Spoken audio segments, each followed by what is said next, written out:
নতুন আইনে বলা হয়েছে দুর্ঘটনা হলে সংশ্লিষ্ট লরি চালকদের দিতে হবে 7 লক্ষ টাকা জরিমানার সঙ্গে 10 বছরের জেলও হবে। এই আইনের গেরোয় এখন বিপাকে পড়েছেন সমস্ত গাড়ির চালকরাই। বিশেষ করে পেট্রো পণ্যবাহী লরি চালকরা সরাসরি এই আইনের বিরুদ্ধে সুরচুরি আন্দোলনে সামিল হয়েছেন। মঙ্গলবার ময়নারবন্দরের ভারতীয় তেল নিগমের ডিপোর সামনে দাঁড়িয়ে সংবাদ মাধ্যমের সঙ্গে কথা বলেন পেট্রো পণ্যবাহী লরি চালক।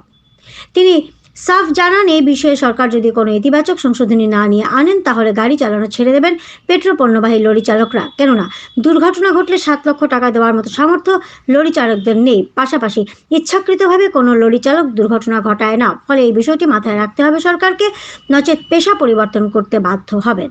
শিলচর থেকে রাজু দের রিপোর্ট, ভয়েসে NE24 চ্যানেল থেকে বর্ণালী মিশ্র। মানে আমরা ইনো মাঝে যতটা ড্রাইভার মানে একটু হইতে যে সব ড্রাইভার হাতে গিয়া কেওয়াতে ডিলারের, কেওয়াতে কন্ট্রাক্টের, কেওয়াতে মনে করো বাইরনটি পেয়েছে। আমরা সব একটু হইছি। এখন আমরা প্রেস মিট দেওয়ার পরে গিয়ে আমরা ডিসিশন লইমু যে মানে এই যে 2-3 ঘন্টা যে আমরা বন্ধ রাখছি যে কিতা করা যায়। আমরা যদি দেখা যায় যদি মানে আমরা মানে ইন্ডিয়ান অয়েলও মানে আমরা তো ইন্ডিয়ান অয়েল বন্ধ করছি না, মানে আমরা ড্রাইভারের তরফ থেকে আমরা মানে জো করছি। আমরা অল ইন্ডিয়ার মানে ড্রাইভার গুলো মানে আন্দোলন করে তারার লগে আমরা আন্দোলন নামিছি। এতে যদি দেখা যায় যদি আমরা যদি ক্রাইসিস মানে দেখা দিতে আমরা একটা ডিসিশন লইমু যে মানে আমরা এইখানের মাঝে গাড়ি লোড দেওয়া যায় কি না। আর আমরা দেখবো যে মানে যদি এলাও যদি কোনো ড্রাইভার তাকে যদি 7 লাখ টাকা দিতে পারে আর 10 বছর জেল কাটিতে পারে, হিগে লোড লোক আমরা কোনো আপত্তি নাই।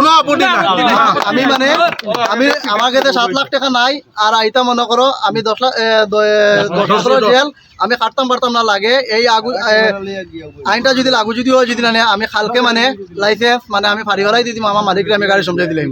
যেদিন মানে এই আইনটা উঠিব তখন আমার মালিকরে আমি গিয়ে কইমু যে বিলে আইনটা উঠি গেলে তুমি আমার গাড়িটা দাও। আমি সহযোগিতার ভিতরে চাকরি থাকলি সহযোগিতার ভিতরে আবার চাকরি লই এই বলে মানে আমার মানে আমার নাম হইল গিয়ে আফজল হোসেন বড়বইয়া। কতদিন ধরে ড্রাইভিং করায়? আমার তো 2011 থেকে আমি ড্রাইভিং করিয়া। আজকে মানে আমরা মানে হ্যান্ডিম্যানইও এই ডিপার্টমেন্টও আর ড্রাইভারিও এই ডিপার্টমেন্ট। এটা কি বেতন সিস্টেম নেই? বেতন তো কোনো সিস্টেম নাই। মানে আমরা চাই আর মানে এখন যে সময় আর মানে আমরা চাই আর একদিন মানে আমরা একই তো ইয়ে মানে আওয়াজ উঠাইতাম বেতনের। আপনাকে রুজি সিস্টেমে আমরা রুজি সিস্টেম